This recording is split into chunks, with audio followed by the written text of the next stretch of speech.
differences and start working on the similarities and the shared interests that we all have in this field. But we do have some answers, at least. Some start toward answers anyway.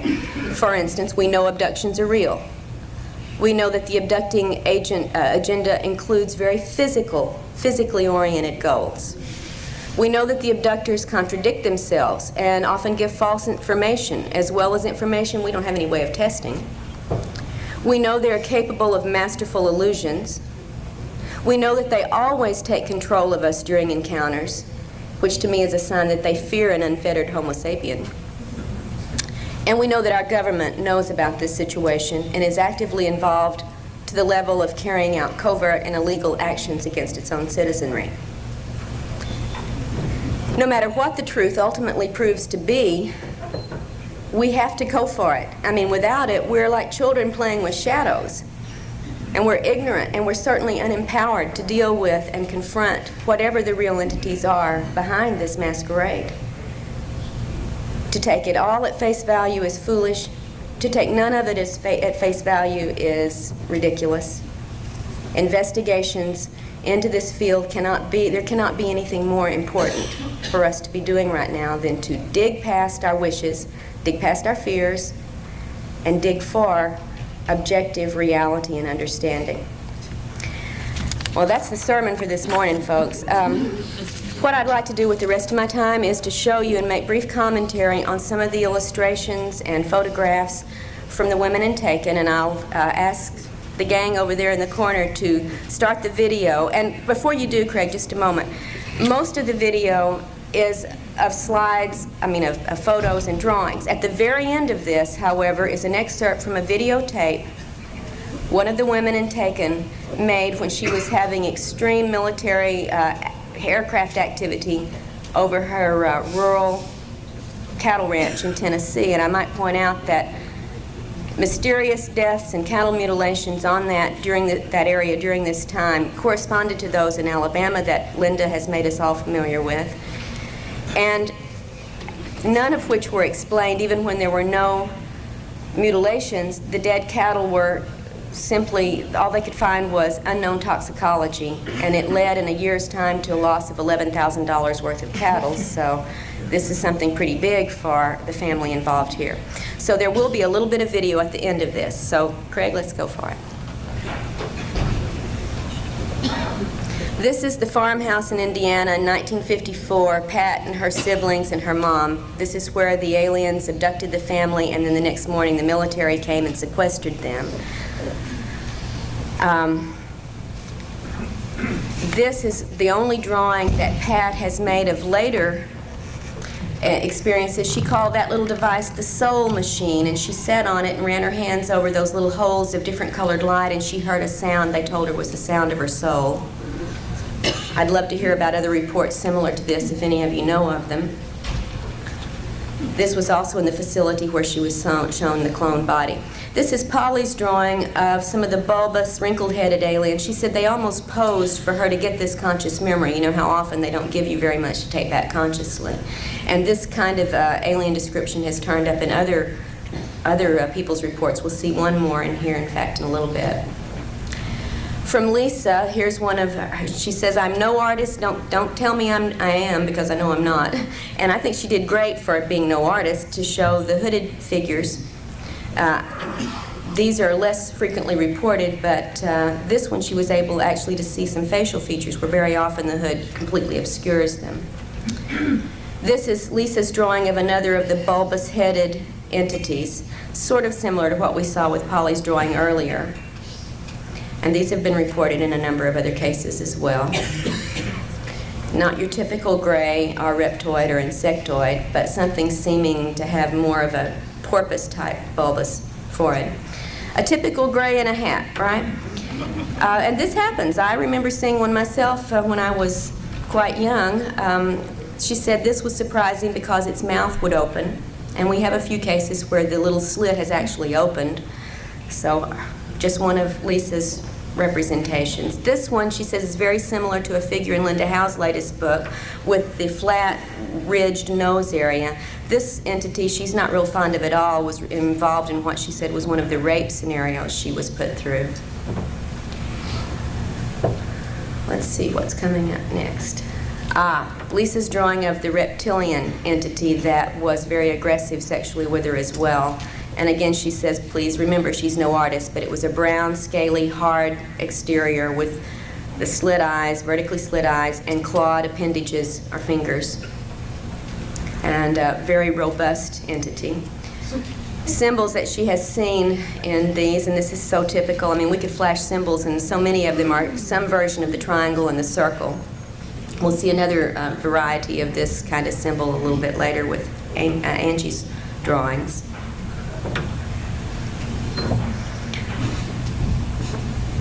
From Anita in Texas, this is a drawing of what she called the tan ones, and she makes a very big distinction between the tans and the grays. She said the grays could care less about us. They're very official or impersonal, but the tans seemed to go to a great deal of trouble to make her want to love them and to elicit love from her. She remembered at one point patting it on the face and saying, too bad it's not real.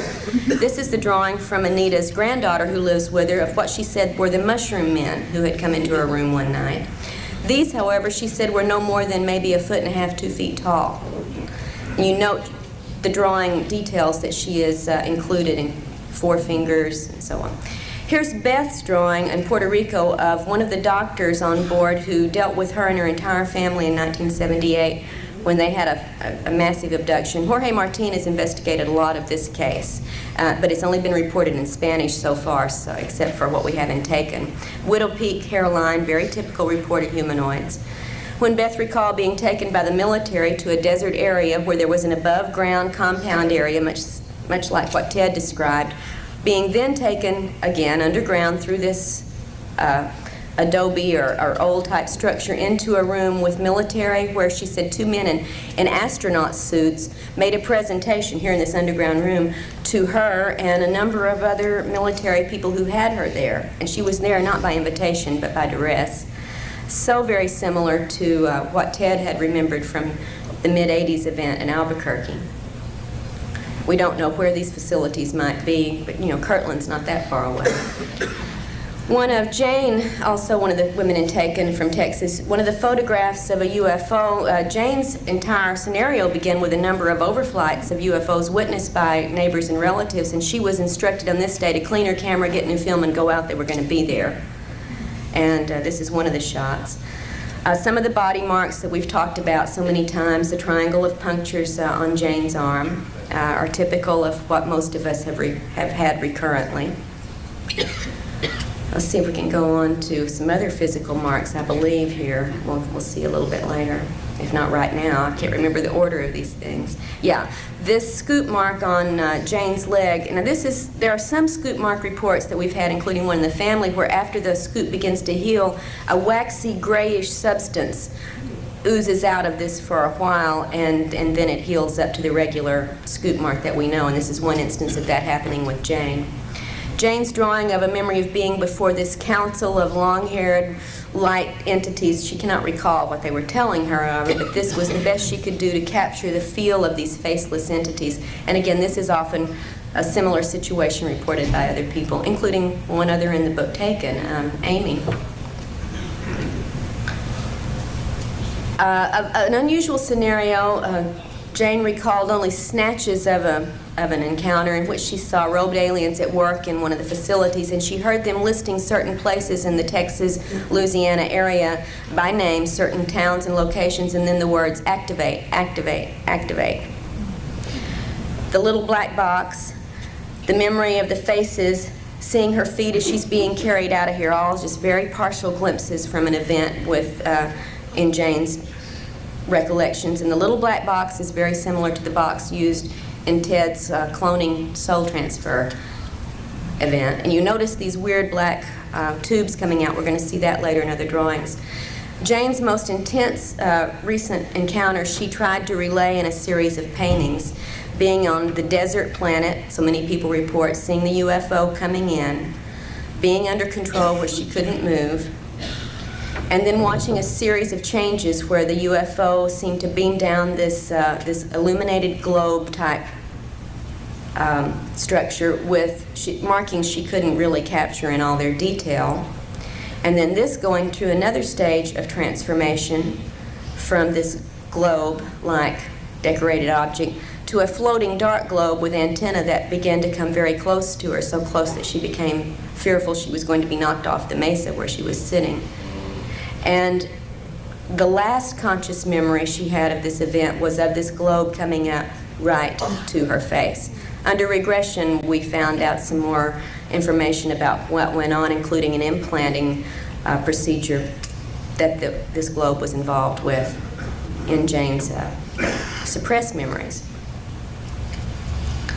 This is Angie, the woman in Tennessee. One of the rectangular scorched areas or dead areas on her property from an event, this now for a year and a half, of course, nothing grew there. This was an event she had recalled seeing the night before, or briefly before, I can't recall if it was just exactly the night before, in which there was this rectangular device with two aliens out in the yard near the barn area, apparently taking soil samples, which of course, you know, they've been doing since time immemorial. They just can't get enough of our soil.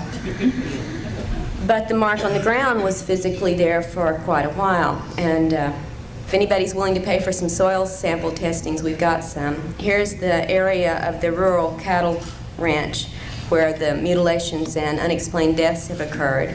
And you're going to see video from this area of overflights. I just wanted you to see how remote this was from any, you know, highly populated area.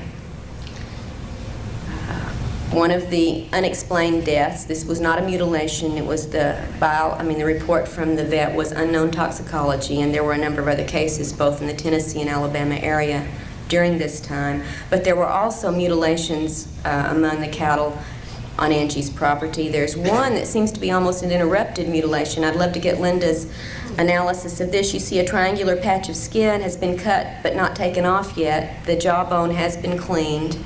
It's like something either was human activity mimicking alien mutilations or an interrupted mutilation of some sort on a calf there.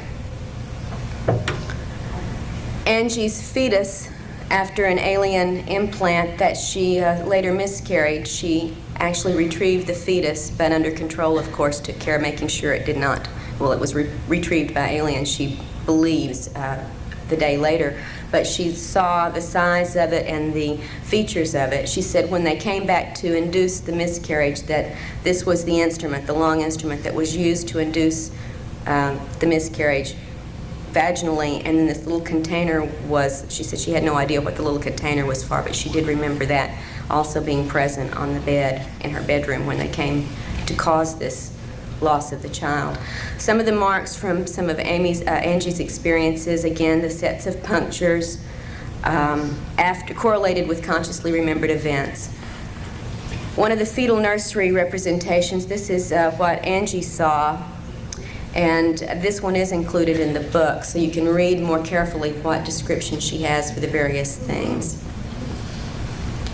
Very similar to what else we've heard about. Angie is an illustrator artist, so she has done a lot better with some of her recollection drawings than many others. But again, in the corner you see the little black box with those hoses running out of it, just like Jane had seen in Texas.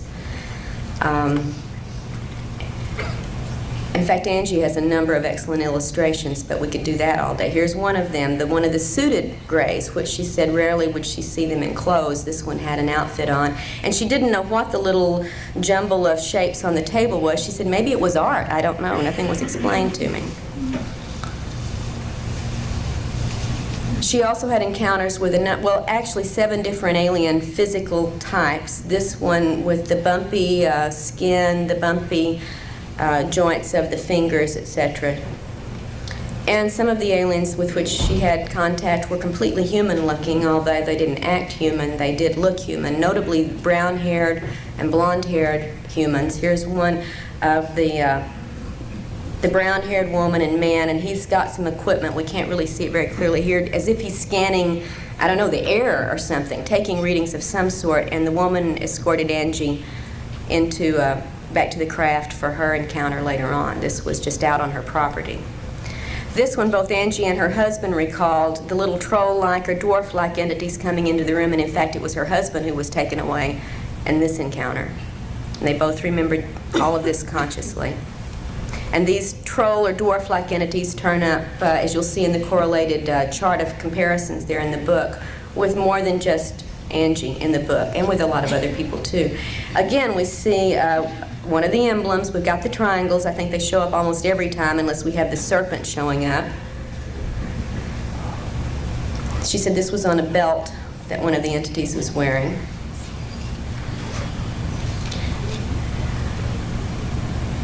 Our timing is a little strange here. Okay, one of the craft that Angie recalls seeing out over the property, and I have not seen a report exactly like this one before, but wanted to include some of the anomalous drawings rather than just the typical things that we often get reports about.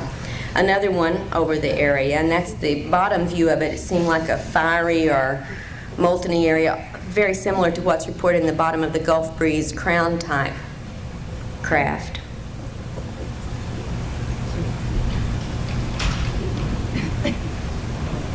And that craft here, you can see for comparison of size, Angie below and the craft above when she was being beamed into it. Again, out in this area that's very near the northern Alabama border where so much activity has gone on in the past, 3 or 4 years. This is a ground plan of one of the rural military facilities to which Angie was taken. A series of buildings, of areas where craft were parked, of a perimeter fence. This was, and of a rural dirt road. She was taken into one of these buildings and interrogated. And there were a number of other humans there. She said apparently also abductees besides military personnel. Close-up of the view of the building into which she was being taken, and one of the people who was escorting her. And she was taken along with 3 other women on one occasion into this facility. We know of another facility into which she's been taken under conscious control. It's not the same as this one. This strange little craft, from one point of view, looks like a winged aircraft from the military. You've got a little flag on it. The other side, not there. And that back compartment is where she and the 3 other women were placed when they were picked up and taken to a facility. In one of the underground places that Angie recalls seeing was what she called the upturned helicopter, or the rotorless helicopter. And again, we have gotten reports from around the country over the, through the past of similar copter-type devices that apparently are not copters. 2 pictures. Angie was taking pictures of overflight trails, and here it just does not show up. So, but if we could look at these up close, these are taken identical, moments apart, snap, snap. And in one is a very small object that under enlargement appears to be a spacecraft. It's not there in the other one, so we need more analysis on that. Now on to Amy in Texas. This is a drawing of her conscious recollection of her first UFO sighting in Denton, Texas in the early 1980s. And there was a missing time episode and a very confusing screen memory overlaying what she consciously recalled from this. Amy recalls being taught many things by the entities that have worked with her, including, as here with her 2 young daughters, being shown how to pass through solid objects. And since she had mastered it, now they were going on to the daughters. Of course, she can't do it when she's not with the aliens.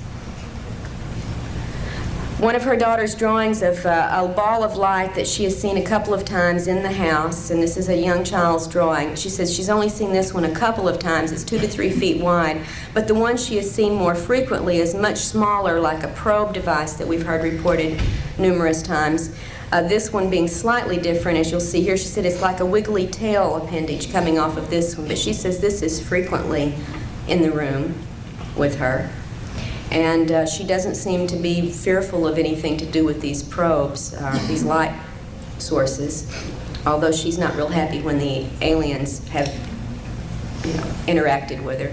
This is a recent just doodle that the daughter had made at 8.5 years old that the mother managed to get me a copy of, and you can see a lot of the what she's doodling out here obviously has some significance to the abduction experiences she's had. Amy's memory of consciously waking up as she's floating down her hallway into the kitchen and out the back door in one of her events. She said that was the conscious part. After she got outside, she didn't remember anything, but you can imagine waking up floating and being a little bit surprised. She quite was. This is the FEMA Underground Center of Government facility across the street from which Amy lived at the time she was abducted and taken to an underground facility with human and alien entities. This is also the same facility that was less than 2 miles from the house my husband and I lived in when he was abducted by military and taken to an underground facility. Just thought you might want to drop in and tour the place. Her screen memory began with this abduction where the alien apologized and removed the implants, with seeing what she thought was a big moon with the entities floating above them. A lot of this is from conscious recollection, and some of the drawings are also from what she gleaned through hypnosis. She recalled being in her dining room where these the non-Earth representatives, as she called them, and the human representatives first came to get her, to take her to this facility. And the men all look quite human. She said, in fact, she almost thought she recognized one of them as a political figure, but she wasn't really certain. She was told they were ex-professional pilots, military people, and so on, but when she got up close to one, she could see the vertical slit eyes and began looking at the other men, and said she was aware that they had contact lens coverings over their pupils. And without the coverings, with the coverings, they just looked, she said you couldn't tell them from your neighbors. She was told to not remember this scene, and she fought very hard to do so. The facility room into which she was taken, now the little drawing at the front of that is Amy with the female alien who was apologizing and removing the implants. She said the entity had a plastic-like mask over its face, and it's very confusing what the purpose of that might have been, because if it was to keep the eyes from having any kind of control, certainly it didn't work, because the eyes were the only thing that actually did show on her face. And we'll see that a little closer up in just a moment. I think. Yeah. Amy's drawing of the removal of the implant from the ear, which seemed to be of a malleable, flesh-colored substance, and when it was pulled out of the ear and shown to her, it disintegrated. And we have another report, Barbara Barthlick has another case report where an identical ear implant did exactly this when removed. It just broke into pieces and dissolved, disappeared.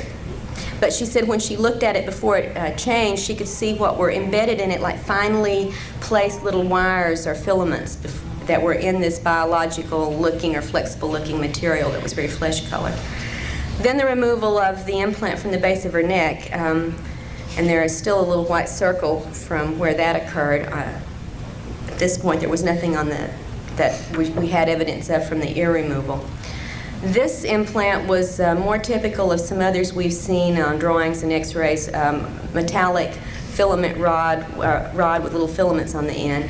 She shows here, as we talked about earlier, where the implants are, the old implants were being placed, and the new ones, she's told, are going into the spine, the brainstem area.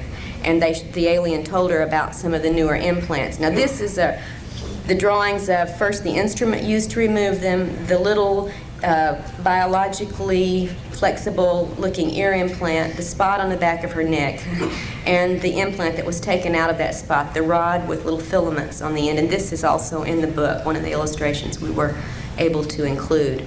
She said that she was told newer implants are being placed through an area behind and slightly below the ear and into the base stem of the brain area and the medulla oblongata. She said they look like little tiny metallic Tic Tacs, and that the alien told her these were the new ones. She remembered getting the close-up, eyes-to-eyes things and having information imparted to her about the nature of the implants. Consciously, she did not remember much about it, but she did remember she was very unhappy about what she was told. And under regression, she retrieved more specifics of these controls, which do match up with the reticular formation area. A more recent daytime sighting right over the Dallas-Fort Worth airport at noon when she was out on lunch break, she said was so amazing because she saw what first looked like 4 UFOs flying in a formation. As they got closer, they looked like airplanes, again in formation, and then as they kept flying, the airplanes lined up and became a solid circular object.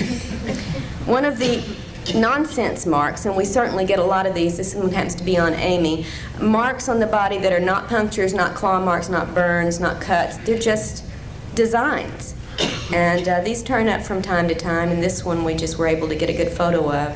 And finally, Amy's drawing of some of the helicopter harassment that has plagued her and her family ever since she made contact with me and began working on exploring her case.